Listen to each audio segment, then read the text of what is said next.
Assalamualaikum guys, jumpa lagi sama aku Zaira, presenter Mugaru yang paling manis.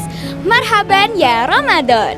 Hari ini tuh cerah banget gak sih guys? Secerah hatiku yang ingin berbagi informasi buat Mugaru lovers semua.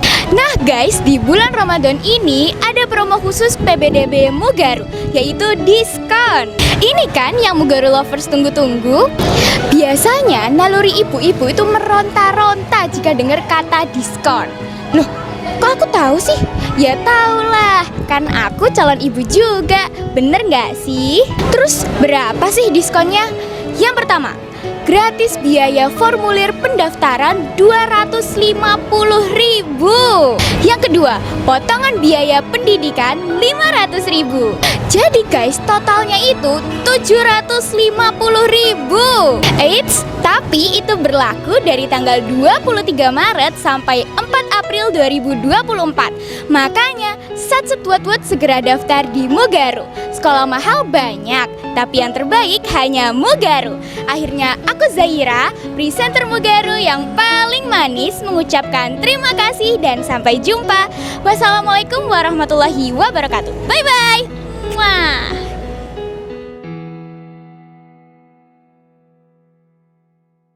Sunnah Rasul 3 kali, karena sebagian sini ada yang nggak jawab salam saya. Saya lihat malah diem. Ulangi lagi. Assalamualaikum warahmatullahi wabarakatuh.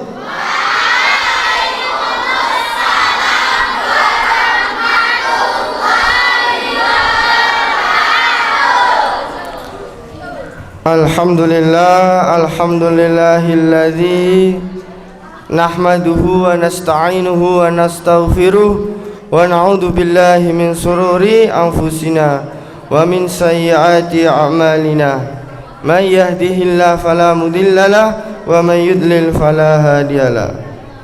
Amma ba'd, yang kami hormati Bapak Kepala Sekolah SMP Muhammadiyah Tigawaru, Ustadz Agus Widianto, Bapak Ibu Dewan Guru SMP Muhammadiyah Tigawaru, serta anak-anakku peserta Darul Arkom sesi 2 SMP Muhammadiyah Tigawaru yang berbahagia. Syukur alhamdulillah pada kesempatan sore hari ini, kalau masih ada suara bisa gantikan Pak Fauzi jadi moderator. Ya.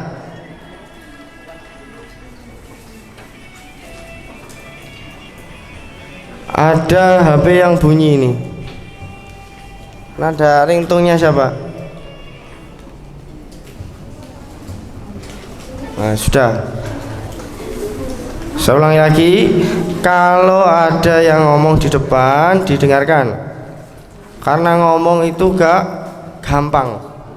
Coba kamu sekarang kalau pengen buktikan, jadikan Pak Fauzi gantikan ya, beneran.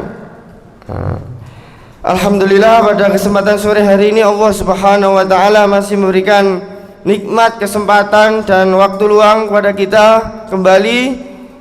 Terutama kita bisa hadir di majelis ini dan sama-sama masih menjalankan ibadah puasa yang insya Allah Ramadan yang keberapa? Ke-18, ada yang 17. Baik, nikmat yang begitu patut kita syukuri bersama, karena Allah masih senantiasa menjaga nikmatnya kepada kita, sehingga kita masih bisa hadir sehat, nggak sakit, tegar, nggak lapar. Lapar semua? Nah, ya karena puasa. Baik, anak-anakku sekalian yang saya cintai, yang insya Allah dimuliakan oleh Allah Subhanahu wa Ta'ala, pada kesempatan sore hari ini kita akan melanjutkan Darul Arkom kita, materi yang ketiga yaitu tentang akhlak, yang insya Allah akan disampaikan oleh Al-Ustadz yang sudah hadir di hadapan kita semua, yaitu Ustadz Wafir Hasanuddin MPD dari Waru. Insya Allah beliau akan menemani kita 1 jam ke depan. Jadi kalian menyimak, mencermati, diambil pelajaran, dipetik hikmah apa yang disampaikan oleh beliau. Kita sudah jauh-jauh mendatangkan dari Waru untuk mengisi kegiatan kita.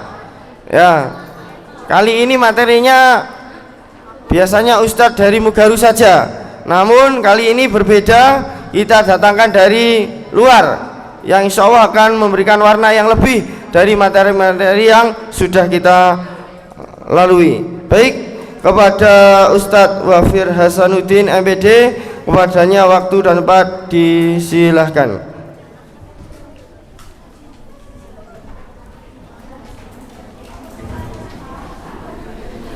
Bismillahirrahmanirrahim. Assalamualaikum warahmatullahi wabarakatuh. Waalaikumsalam warahmatullahi wabarakatuh. 2 jam lagi sudah buka tapi suaranya kok tidak semangat.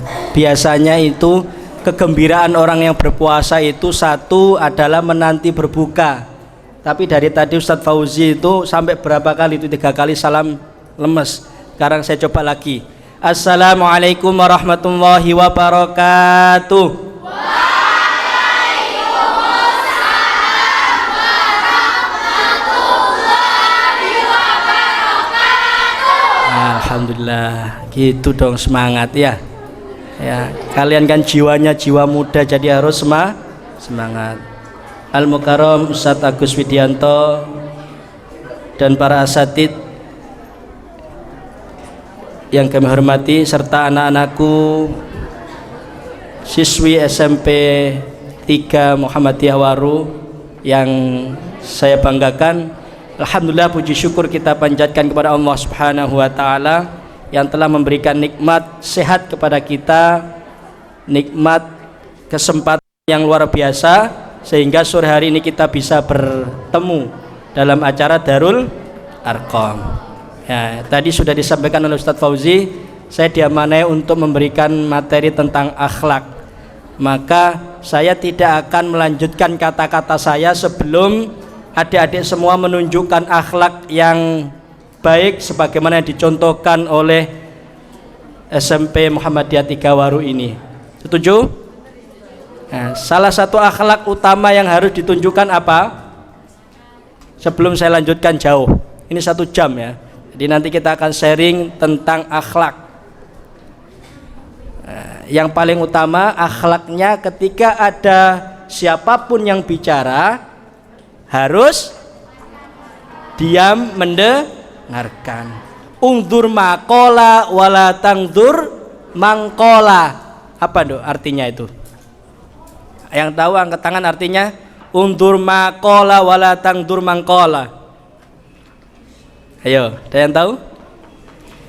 Lihatlah makola apa yang diucapkan, wala tangdur mangkola, dan jangan melihat siapa yang mengucapkan. Ya, siapapun itu selagi dia menyampaikan terkait dengan kebaikan dan kebenaran, maka perhatikan, simak, dengarkan, lalu amalkan dalam kehidupan kita. Itulah tipikal pribadi seorang muslim. Maka mari adik-adik semuanya kita belajar tentang akhlak supaya di momentum Ramadan ini, bulan yang penuh maunah, bulan yang penuh barokah, bulan yang penuh kemuliaan ini bisa kita optimalkan dengan baik. Salah satu esensinya bagaimana kita mampu mengoptimalkan akhlak kita minimal di bulan Ramadan ini untuk bisa kita perlihatkan di 11 bulan yang akan datang. Sanggup ya? Baik, anak-anak, ketika kita berbicara terkait dengan akhlak, kira-kira apa yang bisa kalian simpulkan? Coba, nanti kita interaktif ya, supaya saya tidak ngomong terus nanti ada timbal baliknya. Apa yang bisa kalian simpulkan tentang akhlak?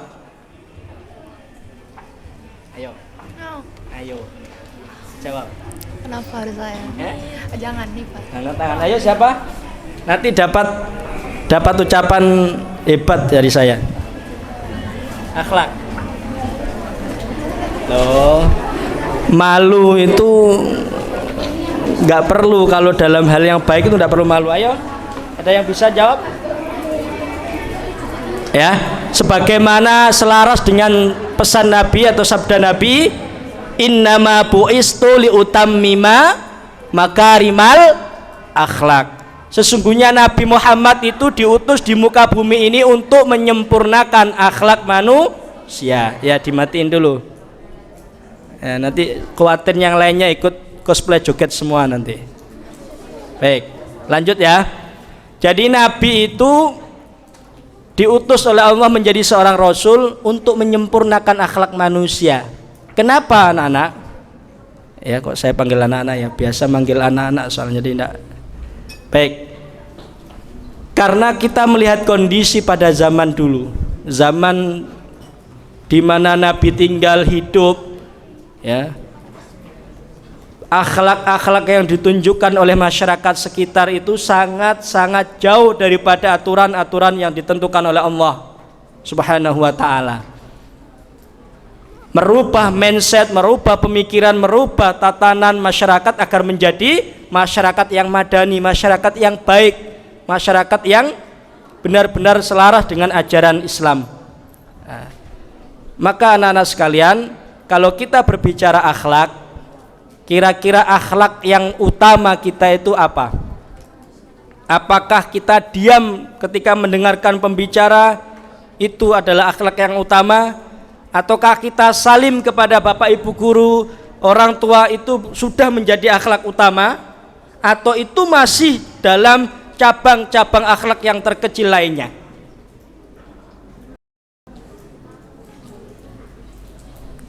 Kita hidup di dunia ini, di alam semesta ini, itu saling berkaitan antara satu dengan yang lain, betul tidak?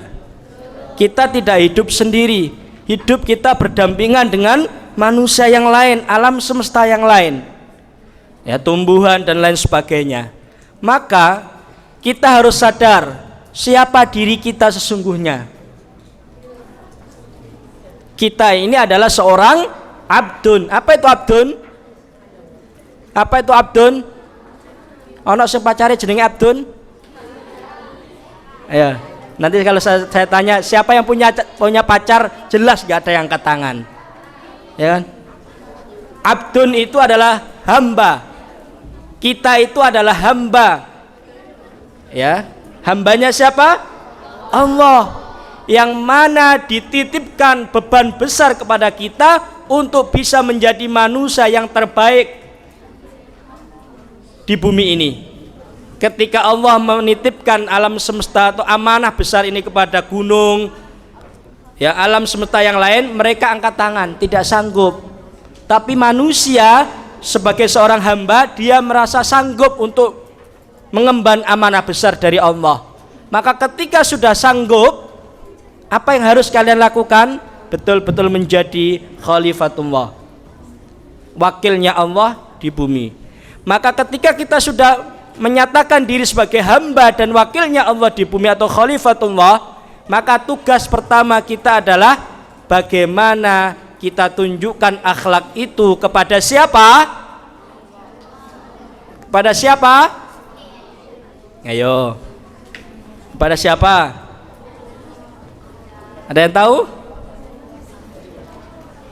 Akhlak yang paling utama adalah kita tunjukkan kepada yang maha menciptakan kita. Apa itu? Kalau akhlak kita kepada Allah masih jauh daripada kata baik, jangan harap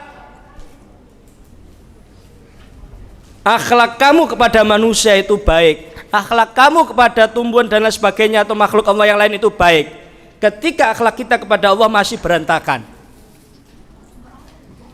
Pak, saya sudah ketika ketemu guru sungkem, salim dan lain sebagainya, atau kepada orang tua nurut dan sebagainya, itu adalah cabang akhlak yang masih kecil. Loh, kok bisa, Pak?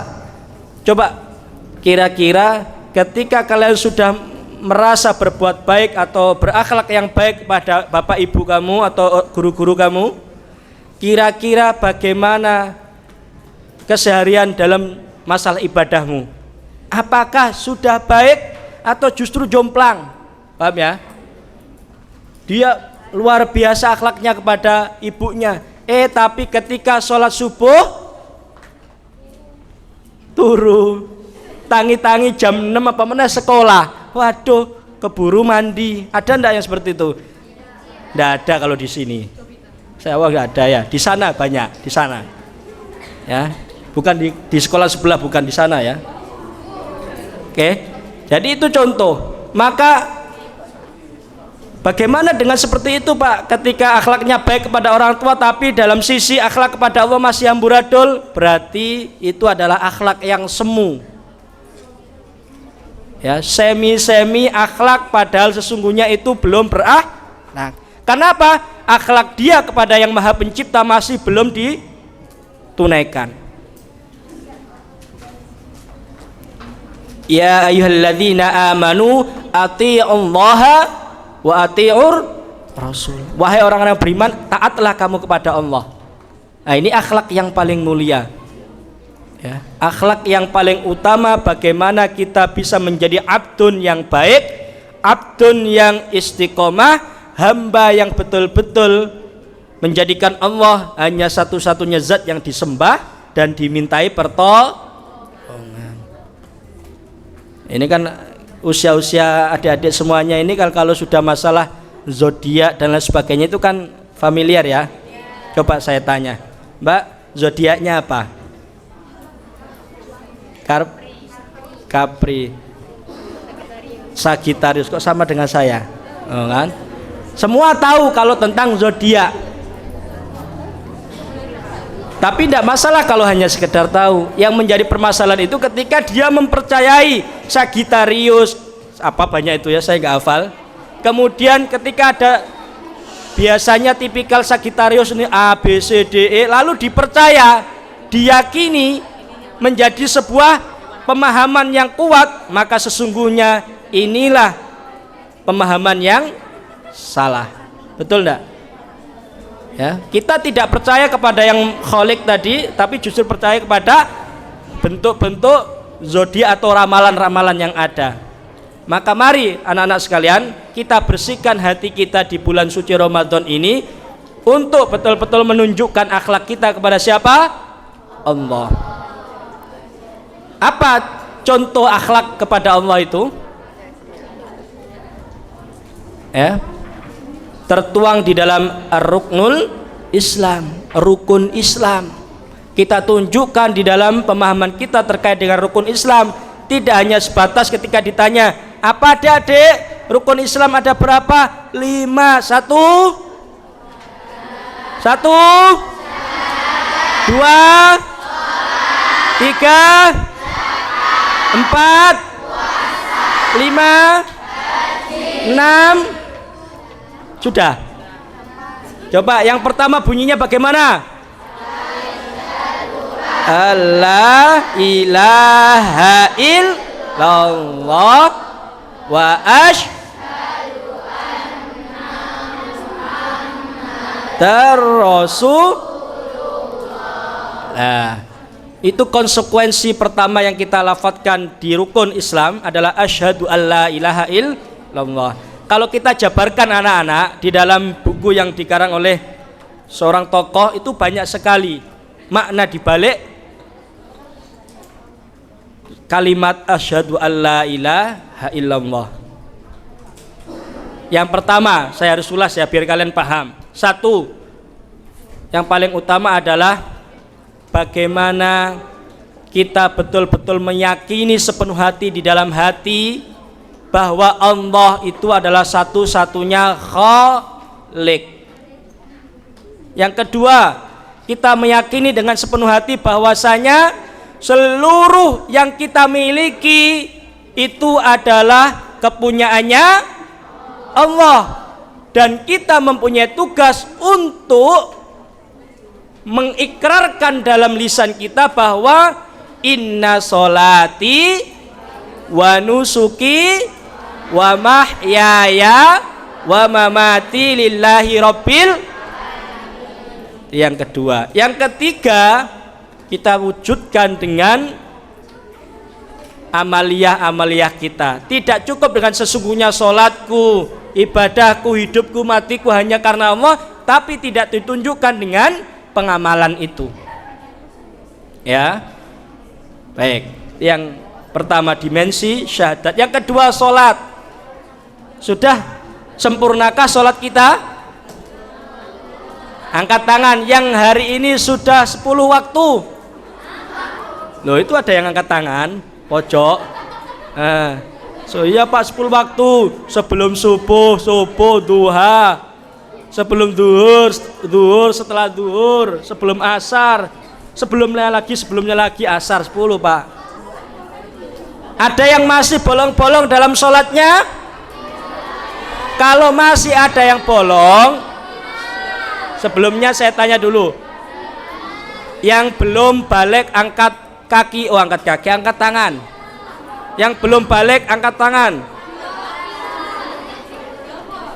Ada yang belum balik? Saya mengatakan yang sudah balik. Ada tidak yang masih sering meninggalkan sholat 5 waktu? Jujur angkat tangan. Jujur angkat tangan. Nah, ada? Nggak usah saling tunjuk loh ya. Oh Pak dia. Biasanya nunjuk itu 1 jari ke temannya, kemudian 3 jari ke dirinya. Masih ada tidak yang meninggalkan sholat? Ayo sekali lagi saya tanya, masih ada yang meninggalkan sholat tidak? Oke. Kalau diam-diam malu ini rawan sekali. Nah ini tugasnya Ustadz Fauzi dan teman-teman untuk menyadarkan supaya siswa SMP Muhammadiyah Tigawaru hukumnya haram untuk meninggalkan sholat 5 waktu. Bagaimana mungkin kamu bisa menjadi hamba yang baik, adik-adik? Bagaimana mungkin kamu bisa sukses ke depannya kalau kamu saja tidak bisa berakhlak kepada Allah? Tunjukkan akhlak kita kepada Allah itu dengan cara yang kedua tadi, sholat. Sebaik apapun kamu kepada sesama manusia atau orang tua atau yang lainnya tadi, kalau kamu tidak bisa menjalankan sholat 5 waktu, maka gagal kita. Makanya ada sabda Nabi gini, ittaqillaha haitsuma kunta wa atbi'is sayyi'atal hasanata tamhuha wa khaliqin nasa bi khuluqin hasan. Kata Allah, kata Nabi, ittaqillaha haitsuma kunta, bertakwalah kamu kepada Allah dimanapun kamu berada. Wa atbi'is sayyi'atal ittaqillaha haitsuma kunta wa atbi'is sayyi'atal hasanata tamhuha, dan iringilah keburukan yang sudah kamu lakukan itu dengan kebaikan-kebaikan yang banyak supaya keburukan itu terhapus. Kemudian berbuatlah baik kamu kepada manusia. Ya, berbuat baiklah kamu kepada manusia. Ada lagi wa ahsinu, ya, wa ahsinu innallaha yuhibbul muhsinin. Berbuat baiklah kamu karena sesungguhnya Allah adalah maha terbaik, dan Allah cinta kepada orang-orang yang berbuat baik. Maksudnya apa? Akhlaknya. Ya, tadi saya nukil, ittaqillah, kunci akhlak yang pertama adalah kepada Allah. Sanggup untuk tidak lagi melanggar perintah sholat? Sanggup? Yang kedua, ya, yang ketiga setelah sholat ya, apa? Zakat. Nanti ada zakat fitri, puasa. Ya, puasa yang kita jalankan ini menunjukkan akhlak kita kepada Allah. Tapi pertanyaan besarnya, apakah puasa kita ini hanya menahan lapar dan dahaga saja, ataukah puasa kita ini tidak sebatas puasa jasmaniah, melainkan puasa rohaniah? Ini pertanyaan dan PR kalian semuanya. Ya, Pak, wayahe poso-poso bener nggak makan nggak minum, tapi di pojok ngerumpi ngerasani koncone sing di depan, contoh. Itu kira-kira posone batal enggak? Enggak batal, tapi kira-kira pahala puasa atau kualitas puasanya bisa hangus tidak? Simple. Makanya puasa itu tidak hanya menahan lapar dan dahaga, tapi juga menahan lisan, menahan mata, menahan tangannya, menahan anggota tubuhnya untuk tidak melakukan perbuatan yang dilarang oleh. Yang terakhir, haji. Ini manis tato'a ilahi sabila, bagi yang mampu. Ketika kamu nanti anak-anak sudah mampu untuk menunaikan haji, jangan pernah mundur atau jangan pernah nanti dulu. Ada kesempatan, berangkat. Karena menjadi kewajiban kita kalau kita sudah mampu. Berapa sih haji? Kalau tidak mau nunggu berpuluh-puluh tahun, maka sediakan 250 juta untuk berangkat. Minimal itu tahun lalu. Nggak tahu kalau tahun nanti. Baik ya, ini dimensi akhlak yang utama. Halo? Hai? Oke. Tepuk pramuka. Lo. Tepuk HW. Kurang kompak. Tepuk HW.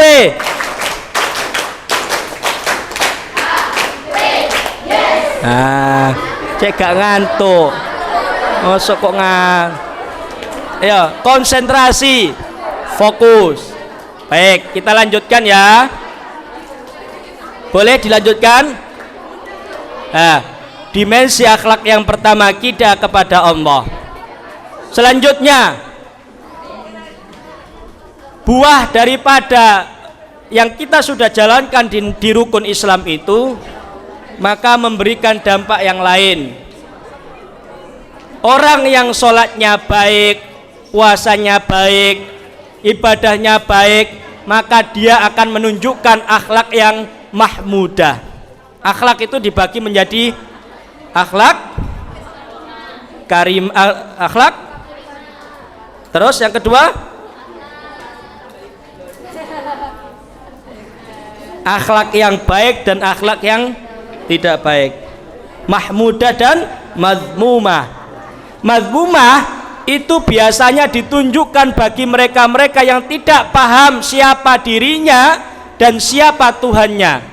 Dia tidak menunaikan perintah Allah, maka secara otomatis dia akan bertingkah berakhlak yang tidak baik. Loh Pak, kata siapa? Ada yang sudah sholatnya baik tapi akhlaknya kok tidak baik. Kira-kira bagaimana? Padahal saya tadi katakan kunci utama sebuah akhlak itu adalah ditunjukkan bagaimana ketaatan dirinya kepada Allah.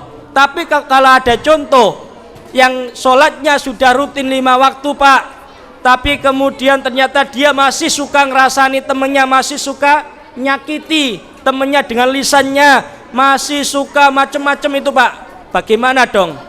Berarti salah dong yang sampean sampaikan itu Pak? Tidak. Kalau ada seseorang yang akhlaknya kepada orang lain, kepada makhluk lain kok masih tidak baik, berarti ada yang salah dengan akhlak dia kepada Allah.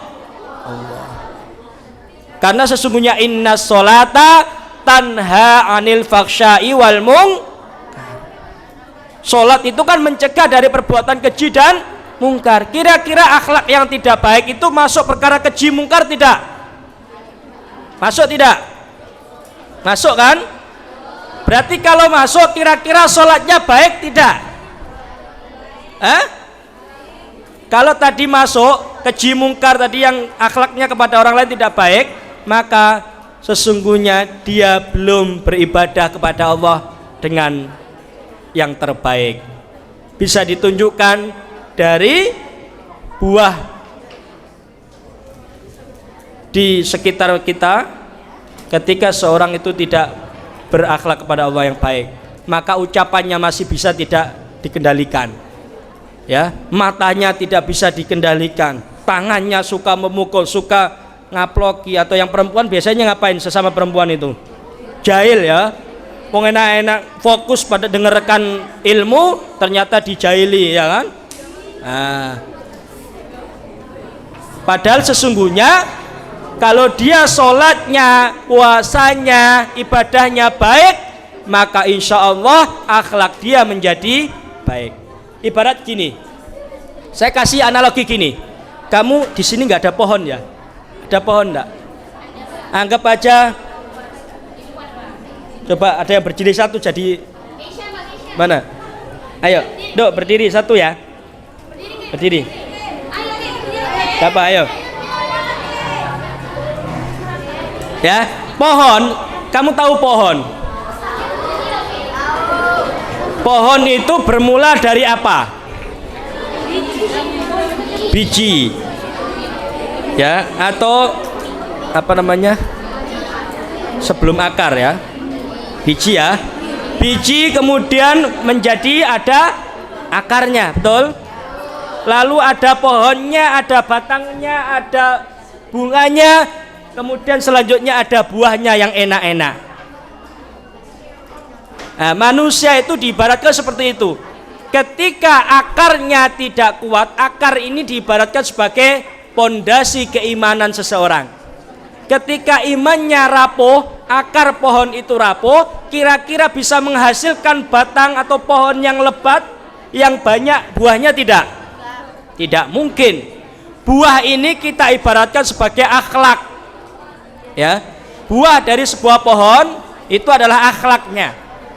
Maka pondasi akhlak untuk bisa menghasilkan buah yang berkualitas, maka bisa dilihat dari akarnya berkualitas tidak, imannya berkualitas atau tidak, betul ya?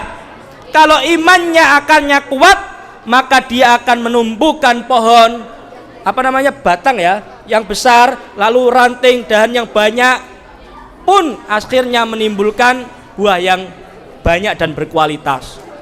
Dipupuk, disemai macam-macam sampai menghasilkan sebuah atau buah-buah tadi. Nah, kalau pondasinya sudah tidak baik, sholatnya tidak baik, ibadahnya tidak baik kepada Allah, tidak akan mungkin memunculkan sebuah buah ya, betul ya? Buah yang indah kita saksikan, kemudian nikmat dirasakan. Maka itu anak-anak, akhlak yang pertama yang harus kalian cermati.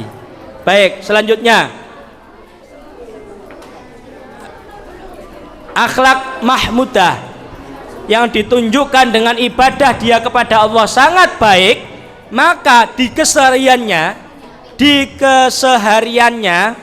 satu yang biasa diperlihatkan itu adalah, perhatikan, ciri, ya sekali lagi saya sampaikan, ciri bahwa dia sudah berakhlak baik kepada Allah, maka sesungguhnya dia sudah menunjukkan akhlak yang mahmudah.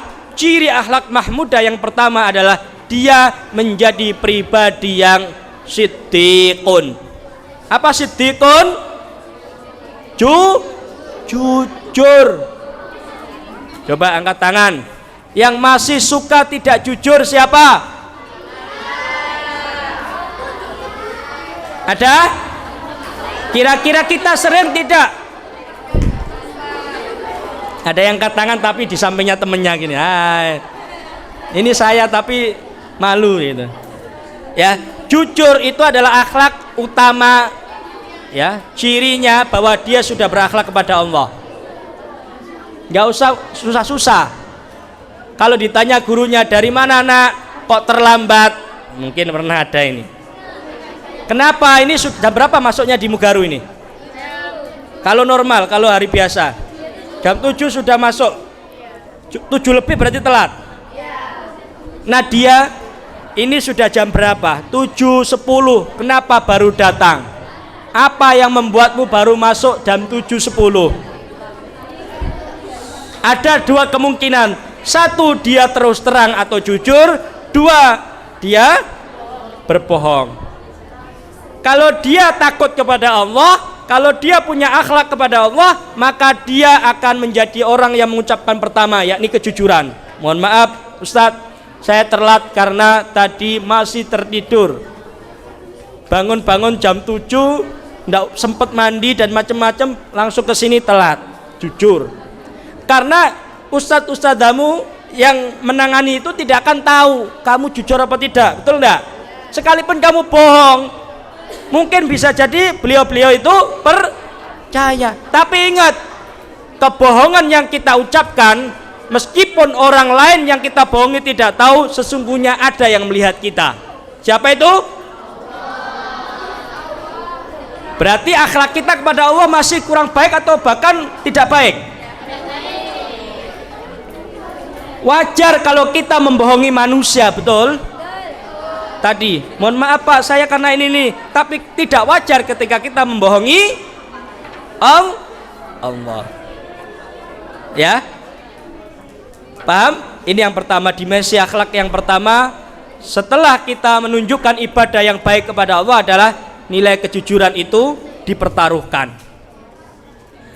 Jujur itu mahal, adik-adik semuanya, betul tidak? Tapi kejujuran yang kamu ucapkan itu lebih bernilai harganya dibandingkan kebohongan. Sekalipun pahit kamu rasakan, kalau kamu jujur itu lebih menenteramkan hati. Ingat, ada yang tidak punya hati? Semuanya punya hati? Kira-kira kalau kamu jujur mengucapkan atau menyampaikan sesuatu itu dengan kejujuran, hati kamu tenang tidak? Tuh, kenapa tidak tenang? Tapi secara normalnya hatimu tenang tidak? Orang yang mengucapkan kejujuran pasti hatinya tenang. Yang tidak tenang itu pikirannya, ketakutan, nafsunya tadi, ya kan? Hatinya tenang karena sudah menyampaikan kebaikan, kebenaran, tapi pikirannya bingung, takut ada hukuman, betul? Akhirnya bertolak belakang, pikirannya takut. Tapi ketika kamu sudah selesai dihukum, itu lebih lega dibandingkan kamu tidak jujur, ya kan? Itu yang pertama, jujur. Yang kedua, buah daripada akhlak kepada Allah itu ditunjukkan dengan sikap atau sifat yang namanya lemah lembut. Lemah lembut. Apa lemah lembut itu dalam bahasa yang lain? Ya, tutur katanya lembut, tingkahnya lembut, bukan kelemar-kelemar loh ya, beda. Tingkah dan tuturnya lembut. Kenapa? Dia paham. Ya, sebaik-baik seseorang itu ketika dia menunjukkan akhlak yang terbaik kepada Allah dan kepada sesama manusia. Secara otomatis ketika dia kepada Allah baik, maka sikap lemah lembut itu akan dirasakan dan dilaksanakan dalam kehidupannya. Itu sudah sunatullah. Kok ada yang masih sikapnya tidak lemah lembut, berarti ada yang salah dalam ketaatannya kepada Allah. Lemah lembut ini bisa ditunjukkan dari lisannya. Lisannya selalu berkata yang ya enak didengarkan, ya kan? Tidak menyakitkan temannya, tidak membuat temannya itu marah dan macam-macam itu. Karena sesungguhnya seseorang yang baik itu adalah yang bisa membuat nyaman orang-orang di dekatnya. Ya. Jadi itu adalah barometer sebuah akhlak seseorang. Yang ketiga, ya, buah dari akhlak kepada Allah ditunjukkan kepada sesama manusia itu dengan cara apa? Sifat sabarnya. Sabar ini adalah bagian daripada akhlak yang kuat, apalagi ketika kita berhadapan dengan teman kita. Kira-kira kalau kamu dimarahi oleh orang tuamu padahal kamu tidak salah, pernah? Pernah enggak yang dimarahi orang tuanya tetapi merasa dirinya tidak salah? Kira-kira apa yang kamu tunjukkan? Kalau kamu tidak memiliki sifat sabar, bisa jadi kamu marah balik kepada orang tuamu, bahkan mungkin moro tangan mukul dan lain sebagainya kepada orang tua kita. Karena kita tidak punya ya. Semarah-marahnya orang tua sekalipun tidak kita menunjukkan kesalahan, tetap kita harus terima dengan sabar. Itulah orang tua kita tipikalnya. Ada kadang yang memarahi tanpa sebab yang jelas, wajar. Mungkin karena orang tua kita capek sehingga membuat seperti itu. Tapi sesungguhnya karena kita diberikan contoh oleh Rasul menjadi pribadi yang berakhlak kepada orang tua, maka jangan sekali-kali kita melakukan tindakan-tindakan yang bisa merugikan diri sendiri dan juga orang tua. Yang ke berapa? Ayo yang belakang kayak pasar Krempieng ya. Akhlak yang paling signifikan lainnya adalah ya, kita mampu menghargai orang lain. Apapun kondisinya, statusnya, apapun jabatannya, apapun predikat orang itu, selama dia adalah manusia, maka kita harus menghargai dia. Tidak pandang dia miskin, saya kaya. Selama itu sama-sama manusianya, harus dihargai. Tidak perlu dengan harga yang mahal, cukup dengan menghargai diri mereka. Ya, ada orang yang berbicara di depan, didengarkan, itu menghargai. Ada temannya yang lagi membantu, dihargai. Ya, ada yang temannya yang lagi sibuk melakukan aktivitas baik, tidak perlu diganggu, dihargai. Apapun hasil karya temannya, dihargai, tidak kemudian dicemooh, dicaci maki atau bahkan dihina. Itulah akhlak yang baik dari sebuah hamba yang ketika dia kepada Tuhannya menjadi baik. Sanggup tidak berakhlak yang baik? Maka anak-anak,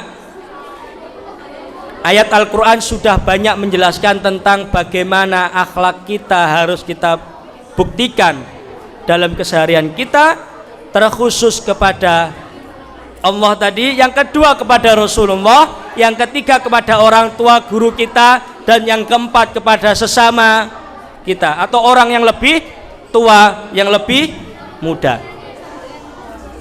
Sekali lagi saya sampaikan tadi, jangan ada sifat sombong dalam diri kita, karena sesungguhnya kesombongan itu akan menafikan, akan mengecilkan orang yang ada di depan mata kita.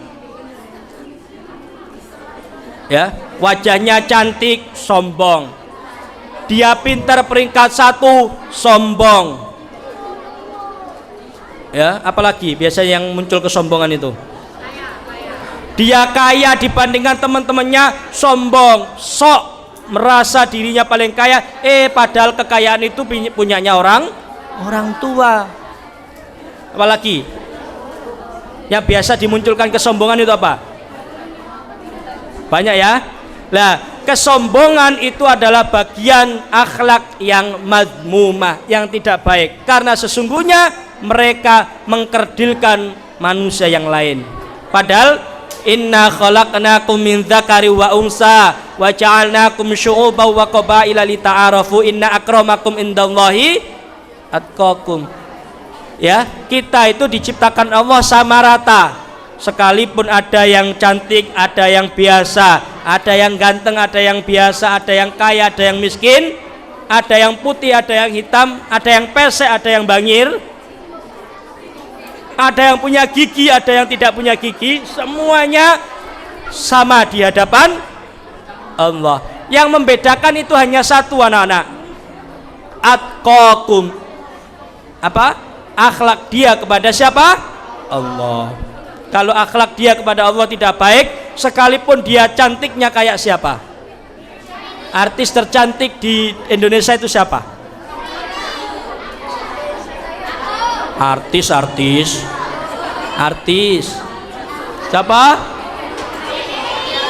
Ya. Syahrini. Oki. Syahrini. Ya, kita orang ngefans Syahrini deh. Happy. Baik. Sekalipun dia cantik, maka tidak ada gunanya karena dia tidak menunjukkan akhlak yang baik kepada sesama.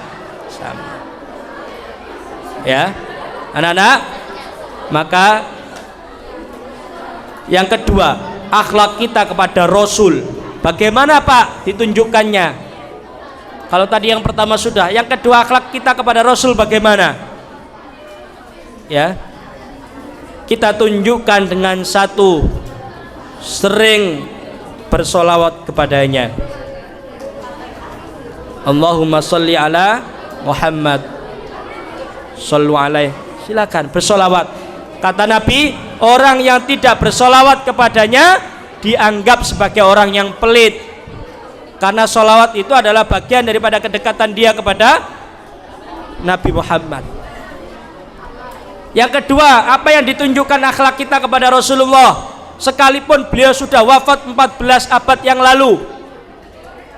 Tunjukkan bahwa kamu menjadikan Rasulullah sebagai panutan utama, sosok yang menginspirasi, sosok yang bisa memberikan pencerahan kepada kamu sehingga kamu bisa mengikuti apa yang sudah dicontohkan oleh Rasul. Ojo senengane ngefans ambek Korea itu. Siapa? Ya. Yang perempuan senengane nontonnya drakor, ngefans ambek gak apa lah ini. Padahal dia bukan Islam, dia tidak beriman, hanya ketampanan dan akting yang belaka kamu ngefans. Kepada orang mulia kok tidak ada ngefans-ngefansnya. Ketika diucapkan Allahumma sholli ala sayyidina Muhammad gitu ya, Allahumma sholli ala Muhammad, menengai. Ketika mendengarkan wejangan-wejangan nasihat-nasihat yang disampaikan dari Nabi, kamu tidak pernah mendengarkan, apalagi melakukannya. Maka sungguh ironis anak-anak, adik-adik semuanya, ketika kita tidak mampu meneladani Rasulullah Sallallahu Alaihi Wasallam. Kalau ditanya, sahabat bertanya kepada Aisyah, wahai Aisyah, bagaimana akhlaknya Nabi itu? Akhlaknya Nabi itu seperti apa sih Aisyah? Kata Aisyah apa? Kana khuluquhul Quran. Akhlak Nabi itu adalah apa yang ada di dalam Al-Quran. Pernah enggak mendengarkan sejarah itu ketika Nabi dicaci kemudian Nabi balas mencaci? Ketika Nabi dilempari batu kemudian Nabi balas melempari batu, dilempari kotoran kemudian meso, itu pernah enggak? Kalau kita dijahili teman kita, apa yang kita lakukan? Meso. Perempuan itu ada enggak mesonya? Ada ya? Ada juga. Ya Allah. Kok yo biasanya itu setahu saya yang biasa meso-meso itu kan yang laki, kok perempuan ada? Ya, halo,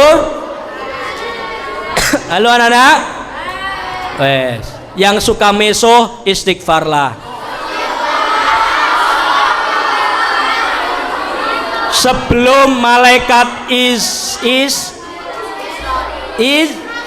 Israel mencabut nyawamu, sebelum nanti malaikat Malik melemparkanmu ke api neraka, segera bertaubat. Coba dilihat kanan kirinya, yang biasa mesoan di kelas tepuk pundaknya, sadaro, ya, sadaro. Kok kabeh iki? Wah. Ya. Sekali lagi sudah cukup wes. Ini nepuk-nepuk. Baik ya. Lanjut ya. Jadi anak-anak, ingat meso atau perkataan yang tidak baik itu adalah wujud bahwa kita tidak pernah mencontoh Rasulillah. Rasul tidak pernah meso, Rasul tidak pernah berkata kasar. Rasul itu perkataannya lembut, qaulan layyinan, bicaranya itu lembut, nggak koyoknya pojok kayak lo kan sampai ketawanya berlebihan. Rasul nggak ketawa ya berlebihan. Aisyah apalagi Aisyah, nggak ada suatu riwayat yang menunjukkan Aisyah itu kalau ketawa kemekelen sampai seperti itu loh, sampai wajahnya merah contoh. Ya, maka ayo teladani Rasulillah, teladani istri-istri Rasulillah, para sahabiyah, sahabat-sahabat Nabi yang perempuan. Ketiga, setelah akhlak kita kepada Rasul baik, maka pastinya kita tunjukkan akhlak kita kepada sesama itu yang baik. Yang muda ya berakhlak kepada yang tua, yang tua menyayangi berakhlak baik kepada yang muda. Yang kelas 3, jangan merasa sombong karena kamu sudah jadi kakak kelas lalu kamu tidak menunjukkan kasih sayangmu kepada kelas 7. Yang kelas 7 angkat tangan. Kelas 7. Kira-kira selama beberapa semester ini kelas 7 pernah tidak mendapatkan perlakuan yang kurang baik dari kelas 9? Pernah?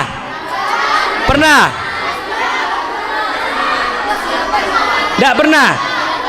Ya, berarti kalau tidak pernah, alhamdulillah kakak-kakak kelas 9 itu adalah pengasih dan penyayang.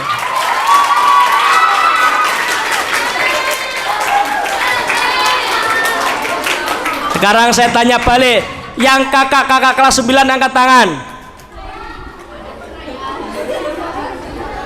Pernah enggak selama ini kamu menunjukkan akhlak atau merasa dirimu paling senior kemudian menganggap adik kelasmu itu sebagai ojo macem-macem ya, adik kelas saya kok macem-macem ya? Pernah? Kalau pernah segera bertahu. Nanti kalau masih ada lagi setelah Ramadan, nanti Ustadz Fauzi yang akan memanggil kalian. Wes ya, itu akhlak yang pertama kepada sesama. Yang muda menyayangi yang tua, yang tua menyayangi yang akhlak yang lain yang harus kita tunjukkan adalah kepada kedua orang tua kita. Ini anak-anak, perhatikan, ada yang masih punya orang tua lengkap? Ada punya orang tua lengkap? Beruntunglah kalian masih punya orang tua komplit. Pertanyaan selanjutnya, selama ini apakah kamu sering membantah orang tuamu?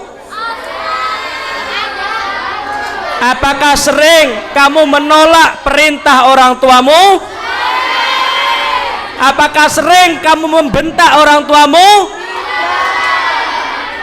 Kalau itu masih kamu lakukan, segera bertobat. Ingat anak-anak, ada sebuah ayat di dalam surat Luqman.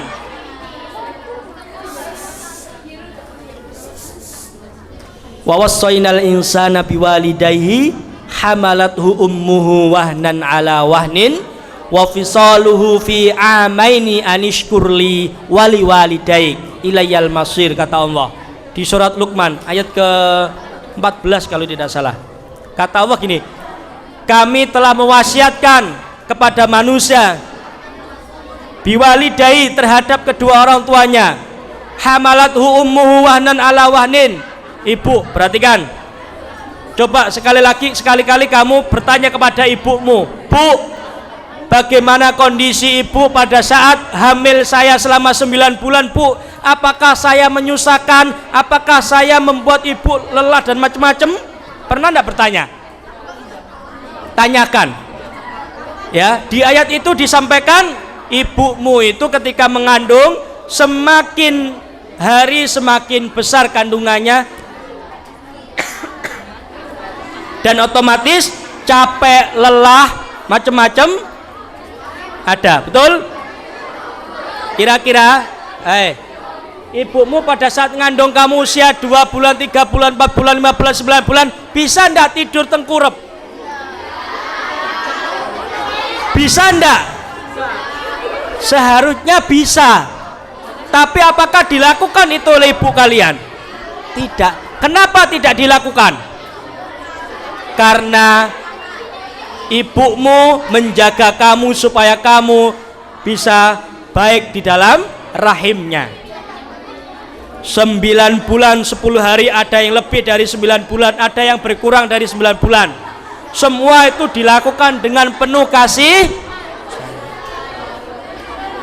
Apakah cukup dengan hamil 9 bulan?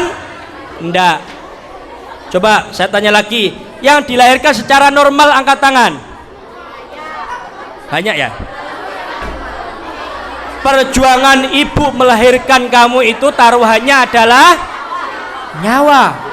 Ketika dia tidak berhasil melahirkan kamu, apa yang terjadi? Kamu bisa mati, ibumu juga bisa. Ya. Maka anak-anak, hamil perjuangan, melahirkan perjuangan. Makanya kata Nabi itu, kalau orang tua atau ibumu itu hamil melahirkan lalu dia meninggal, itu sudah dikategorikan sebagai seorang yang syahid, karena perjuangannya dahsyat. Selanjutnya, apakah setelah lahiran, perhatikan, setelah lahiran itu kamu ditelantarkan oleh ibumu, dibiarkan,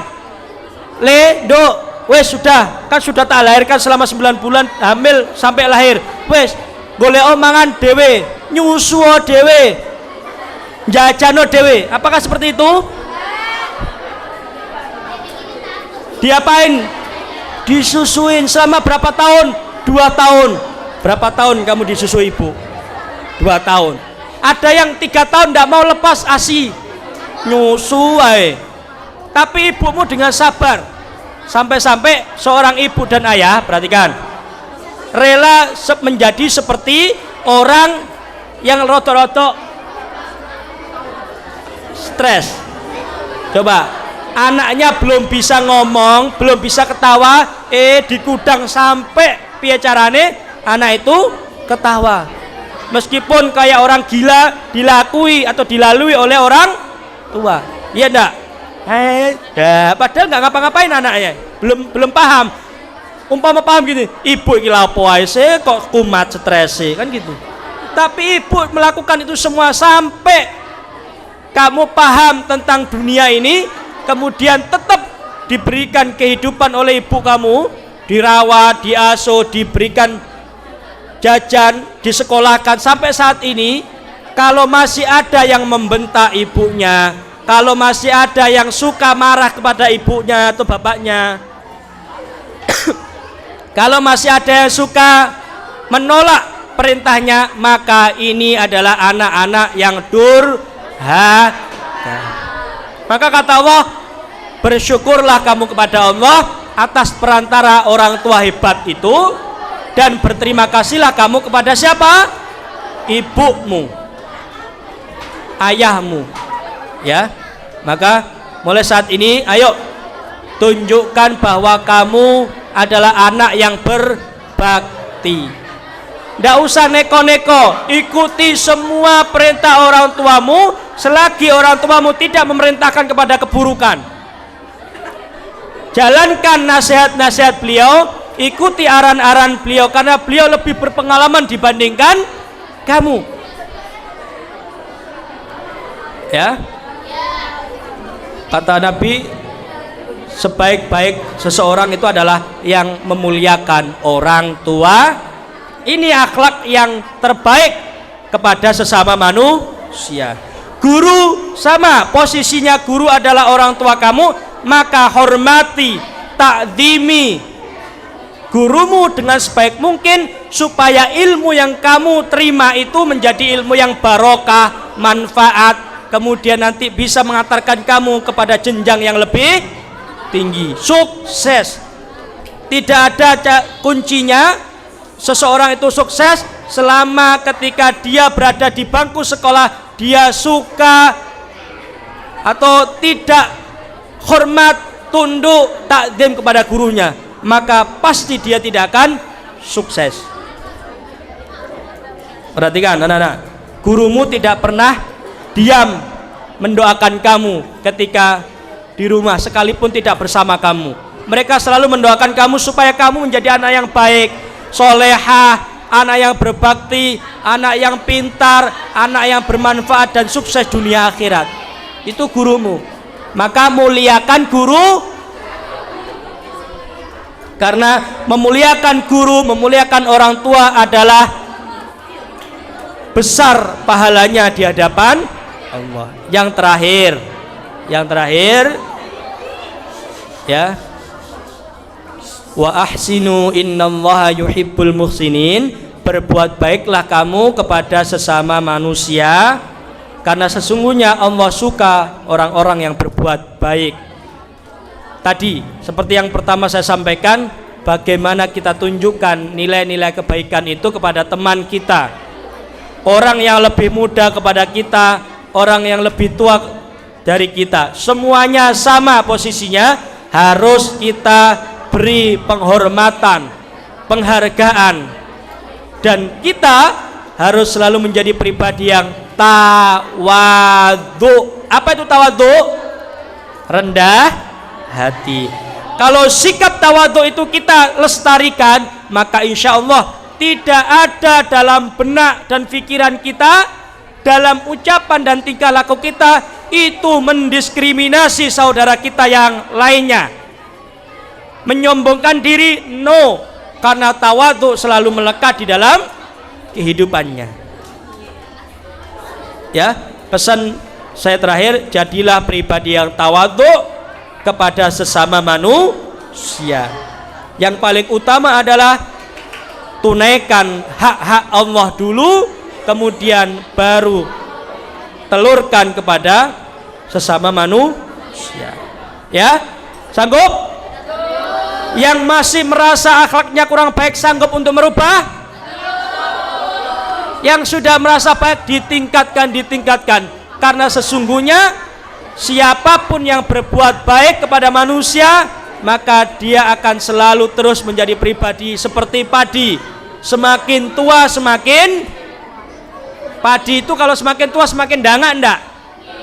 Padi kan semakin tua semakin merunduk, membuktikan bahwa ketawaduannya, akhlaknya kepada Allah, akhlaknya kepada manusia yang lain, akhlaknya kepada alam semesta itu semakin dan semakin baik atau istimewa. Semoga kita bisa menjadi seperti padi yang semakin tua umur kita, semakin baik akhlak kita kepada Allah, semakin baik pula akhlak kita kepada sesama manusia. Demikian yang bisa Bapak sampaikan. Apabila ada salah kata mohon dimaafkan.